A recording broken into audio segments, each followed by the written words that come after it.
tonight for coming. I know it's quite difficult with exams, rotations, on-call. We know your time is pretty precious. We appreciate you spending that time with us tonight. The JPN, from its beginning, has been created for and continues to be an opportunity for medical students, residents, and attendings to network with colleagues within the context of shared Jewish values. With that in mind, we're here tonight. We're going to hear from our wonderful and incredible panelists who have paved the road for the next generation of physicians to continue to grow both professionally and spiritually. Soon I'm going to introduce our first speaker, followed by our panel discussion, and then we'll be unveiling our new project. But before I do that, I do want to share some thanks to the people who have made tonight's event possible. First and foremost, I want to thank Mendel Jacobs for his continuous work.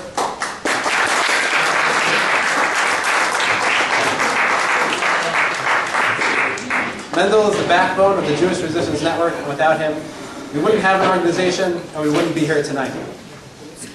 Now, behind two ridiculous medical students who decided to host an event during their surgery rotation are two wonderful women who support them.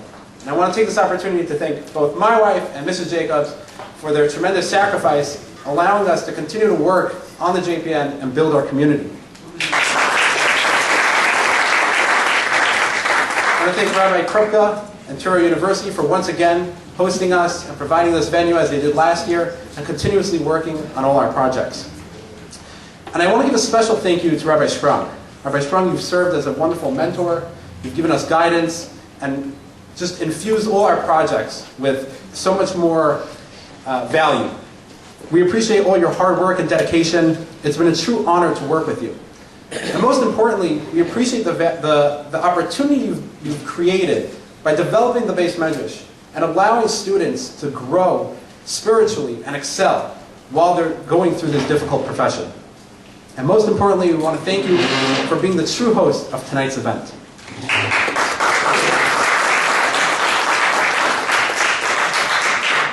Thank you to all our panelists. We know your time is precious and we appreciate you sharing your wisdom with us tonight.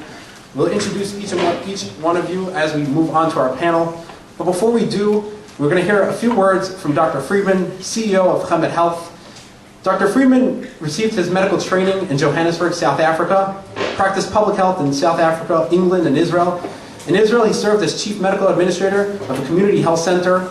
He served as a physician executive at Henry Schein and medical director at Monarch Medical International. But most recently, taking charge of leadership at CHEMED, he has grown CHEMED Medical Center to be one of, if not the largest, health center serving the Lakewood community. And we're extremely appreciative of you sharing your time with us tonight. Please welcome to the podium, Dr. Friedman.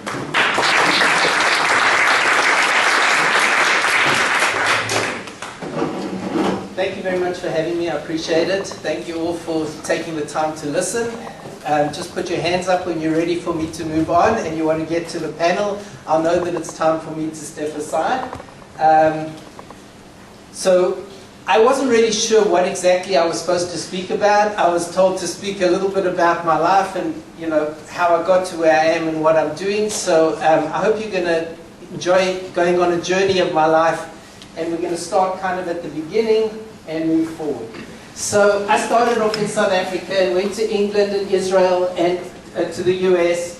I was involved in corporate America in the healthcare industry, American Express Tax and Business Services in the healthcare division, in Henry Schein, and now at CHEMED.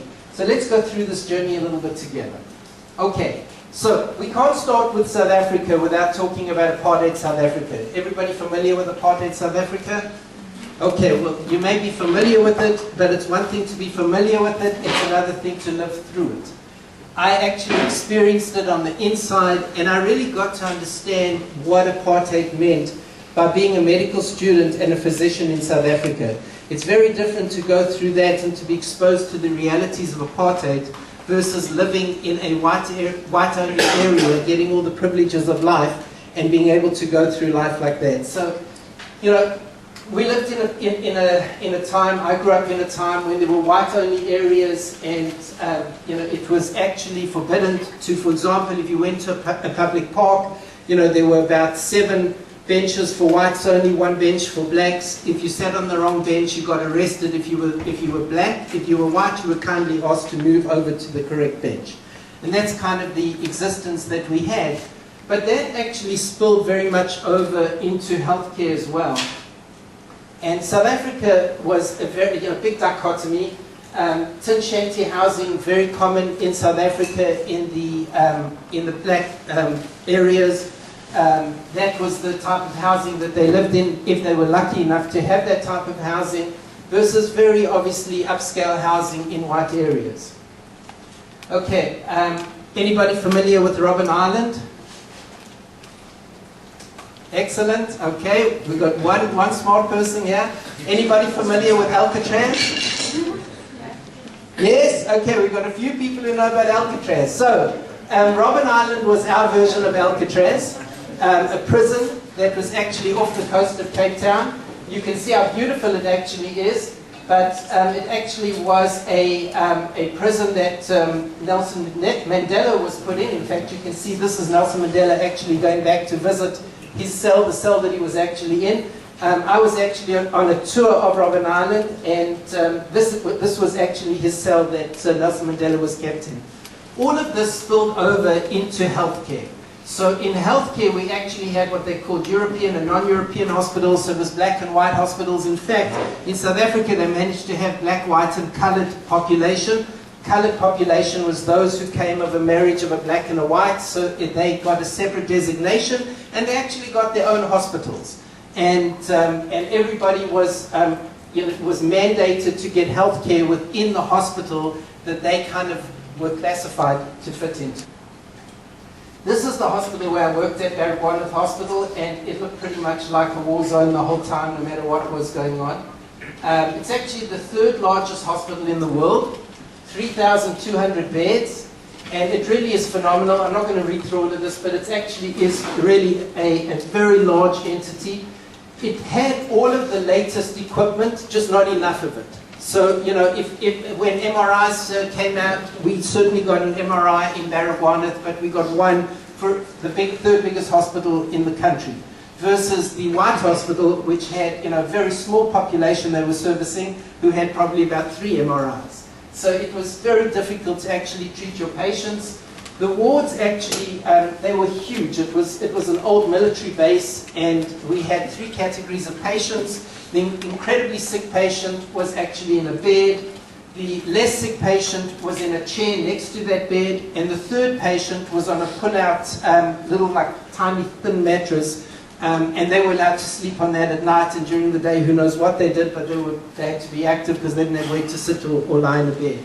And these were really quite sick patients. A few stories just to give you a sense of the Wild West that I grew up in. One day I'm in the ER and I hear gunshots. So what's the logical thing to do when you hear gunshots? To run. Yeah, I did the running part. I just ran towards the gunshots. In my mind, here was this, I had to somebody was going to get hurt and I had to be there to help them. And then all of a sudden, I just see the bullets are flying all over the show. In South Africa, they build buildings not like here with, these fake walls. We have real concrete. So when the bullet hits that concrete, it ricochets and starts flying in all directions.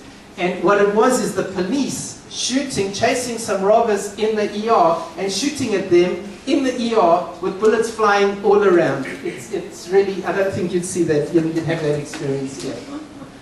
Okay, I had the experience of having a patient come in literally with an axe in his head. Patient actually left with a little bit of loss of memory, but otherwise really did well.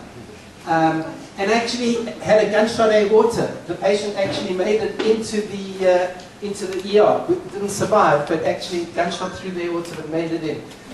I have this slide here quickly just to tell you that there was, when I was at the hospital, there was an MVA outside the hospital, and it was a white patient who was actually brought to this hospital. This was a black-only hospital. And we were allowed to stabilize the patient, and we got a notice from high up in the government that that patient is to be transferred within 24 hours out of that hospital. There's a critically ill patient. We told them that there's no way the patient's well enough to be transported out. They gave us another 24 hours, and they said after that they don't care. The patient dies in the transport on the way, but they're not allowed to stay in a black hospital. Okay, there's a lot of customs that one has to understand when you're dealing with South Africa, a lot of things that are very traditional to them. This is the tokolosh, this is the understanding of somebody who comes and takes over you. But if you don't understand all of the interesting culture that goes together with the 12 different, actually believe it or not, they've got 12 different tribes there with 12 different languages, it's very difficult to actually treat the patients in South Africa. Okay, we take a quick journey to England, and a little bit of time that I spent in England. Very different healthcare system from South Africa. As you all know, you've got the National Health Services there, which is pretty bankrupt at this stage. And you had very delayed services for your patients in England. There was this Bupa concept where you could actually get a more elevated level of healthcare within the healthcare system. A little bit like anybody's familiar with going to Eretz Israel and you get Mukhera to Dif, that kind of a thing. But very delayed services and very focused on trying to give good primary health care, but in the end of the day, very challenged system. Eretz Israel, I arrived there and I managed to get a job as the first physician in Kiryat Sefer. Anybody familiar with Kiryat Sefer? Okay. I was there when there were about 150 families, and I was there for about 10 years. And I landed up actually being offered to have a position as a physician executive for, I was the Rafeh Rashid, was for the middle part of the country, so Kiryat Sefer and Modien kind of fell under my, my auspices. And the only reason I actually agreed to take it is because that way I could give my patients what they needed. Because it was a socialized system, very controlled in terms of what medications you can give, what treatments you can offer your patients. So if you want anything good for your patient, you need to be in a position where you've got the power of the pen and you can actually decide what your patients get. The problem is you have to then decide what everybody else can't get. But I had a very good philosophy actually, and it's amazing. We actually had the fastest growing area of healthcare. My philosophy was a patient was never refused anything. I reviewed everything and got the patient to understand that whatever we were doing, we were not denying because of financial reasons, but because it wasn't the best thing for the patient. And that was the philosophy that we used. I never actually put finances above what was needed for the patient. And the funny thing is, we actually had the most financially successful outcomes compared to anybody, just putting the patient first, which was interesting. So, in Israel, much like here, you've got the 4 different kupot, which are like all of the managed care Medicaids, similar kind of idea. A system that is much more effective than in England, that's for sure. Socialized medicine, but pretty effective. I never had a patient who had to wait very long to get any surgical procedure. A little bit of lack of some knowledge in Israel because of, it's a younger healthcare system. But actually, things do work. It actually works. Okay, how did I get here? I actually had a child who was born with congenital anomalies, and I asked the Charlotte to Rabbi Yashiv and Rabbi Moshe Shapiro, and they both told me that I have to come here. So there I was in Eretz Israel, happy as can be, working, taking charge of the middle part of the country, and all of a sudden I get told, pack up and go. So it was said to me 2 different ways. Rabbi Moshe Shapiro actually said to me, Al Pi HaShulchan Aruch, that was his Lashon, you're mechuyev to go. Rabbi Yashiv said, there's no experience like America. America has much more experience. You have to give your child the best that you can. You have to go. I asked him, what about Panosa? He went exactly like this. And then he said, if you have to take the hat off your head and hand it around to collect, that's what you got to do. So I landed up in America. My first job was actually working for a Monarch Medical together with American Express Tax and Business Services in the healthcare division in working for EMRs, electronic medical records. And actually within my about 8 years working with them, I used to speak at national conferences on electronic medical records, looking at patient safety and workflows, consulting on that. They made a fortune of money off me. I didn't get it, but they did well. And then actually I moved across to Henry Schein. I became physician executive for Henry Schein, was there for 2 years. And then this opportunity came about to join the community health center in Lakewood. You know, just some thoughts very quickly. So the reality is that America has tremendous silo medicine. You know, the level of expertise in this country is really phenomenal and something that has to be marveled at.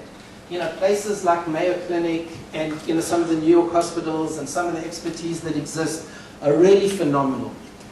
The concept of primary care and looking after your patient at a primary care level is lost in this country. When you compare it to other countries, when you see the exposure that I had in other parts of the world and how they really focus on the patient, not the pathology, it doesn't exist here. It doesn't exist. Most people are talking pathology, most people are talking at the micro level of what they're dealing with, and that's how they relate to the patient. And as much as there's talk around it, when you see it in other areas and you see what's been achieved in other healthcare systems, you realize that it's lacking here. So on the one hand, the advancements and what can be achieved in a silo situation. Listen, I came here for my son because he needed that, and I'm happy to say he's now married and doing well, about 30 surgeries later. But, you know, I wouldn't have been able to give him that in Israel, in South Africa, you know, in England. I did look in those places and there wasn't the expertise, but on the other hand, for your average patient and your preventative services, they just don't exist well in this country. That's what drew me a little bit towards the FQHC. So I was approached, actually just to explain, American Express Tax and Business Services, their whole focus was on community health centers. So when they started having a concept of putting up a community health center in Lakewood, I was approached. At first I wasn't that keen to do it, but then decided that I really thought we could make a difference in the lives of Lakewood from a healthcare perspective. So this is us, this is CHEMED. We have at the moment 2 sites, and we are about to open up a large site in February of 23, and then probably actually late in next year, we'll be opening up a site in Jackson as well. A slew of services. My goal at the health center has been very much to get integrated healthcare services. So for example, we have behavioral health embedded in all of our other departments so that you can get a behavioralist called into any visit at any time, always available for a 15-minute engagement with the patient and then to define where to, you know, how to deal with that situation. We actually integrate our dental and our pediatrics. So if you come in for a pediatric well visit, you get a dental checkup at the same time. So we've really tried to integrate. I'm a firm believer of breaking down those silos and getting communication across. We brought in specialty services, and I insist on having them in the health center with communication so that we communicate with primary care and specialty to have a coordinated approach on how we actually deal with the patient. Okay, we've had over 160,000 unique patients over our time, 1.6 million visits. I mean, we had about 370 employees now. We actually are the largest health center in the state of New Jersey. We actually don't just pull patients, believe it or not, from Lakewood. That's us over there. You can see Lakewood is the heaviest part where we pull patients from. But we actually have a pull throughout the state and all the way up into New York as well, where patients coming down to see us. This is, you know, old data, but actually showing that we're the largest health center in New Jersey. Not this year, but in 21, we actually had over 300,000 visits, over 100,000 unique patients that we service. We're proud to have actually run, and we have students that come through our facility. Together with JOMA, we had some students, and Torah Links as well have sent students to us where they actually do research under us, and then they also shadow and get experience in a medical setting to see if this is what they want to do. So we really try and make ourselves available to the community in whatever way we can to make things better. One of the things that we started a few years ago was the CHEMED Medicine and Ethics Conference, where we had the good fortune of having Rabbi Sprung and Rabbi Shawaz coming out, amongst many others. This coming conference that we have coming up, where Rabbi Black will be speaking as well, Rabbi Tats, and we bring in medical speakers as well, so that we try and really put the two together. And so I guess I'm always looking for the next thing and the next exciting thing that we can do, so I'm very excited about that. It definitely keeps us busy. And it's like kind of the Disney part of running the health center. And then we've worked hard to actually create a Jewish medical network where we can actually allow a platform where people can get CME credits by going back and actually listening to the lectures of the past. We have on it Ask the Rabbi and Ask an Attorney, a medical legal attorney, for any advice or questions that you have. And really we're just looking for opportunities to create a platform where people can communicate together, share ideas, and keep growing, because I really believe that as individuals we can only achieve X, but if we augment ourselves we really can achieve so much more. And that is it.